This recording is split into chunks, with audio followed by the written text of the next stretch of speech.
Hello বন্ধুরা, আশা করি সকলেই ভালো আছেন। আমিও ভালো আছি। যারা আমার নাম্বার অনেক সময় খুঁজেন, হয়তো খুঁজে পান না, অথবা আমার বন্ধুবান্ধব যারা রয়েছেন বা ক্লায়েন্ট রয়েছেন, তারা অনেক সময়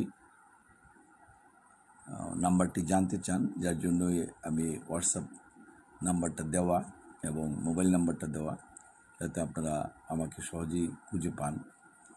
আর যারা মামলার বিষয়ে পরামর্শ নিতে চান, জমি সংক্রান্ত মামলা বা সিভিল মামলা বা ক্রিমিনাল মামলা, যারা জাল দলিল তৈরি করেছে অথবা জমির অধিকার, এই ধরনের সমস্যা হচ্ছে, জমি আপনার রেকর্ডে আছে কিন্তু আপনি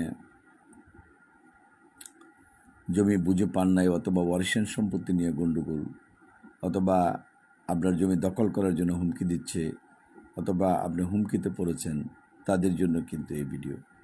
তারা ইজিলি আমাদের সাথে আলাপ করে জমি সংক্রান্ত যে কোনো পরামর্শ নিতে পারেন। এই জন্যই আজকের এই ভিডিও করা। যারা বিশেষ করে নান্দাইল, ঈশ্বরগঞ্জ, গৌরীপুর চৌকি আদালতে মামলার বিষয়ে পরামর্শ নিতে চান, তারা আমাদেরকে ফোন করতে পারেন। এছাড়া ময়মনসিংহ জেলা জাজ আদালতে সিভিল মামলা বা জমি সংক্রান্ত মামলা রয়েছে, সেগুলো সম্পর্কেও আমাদের কাছ থেকে জানতে পারেন।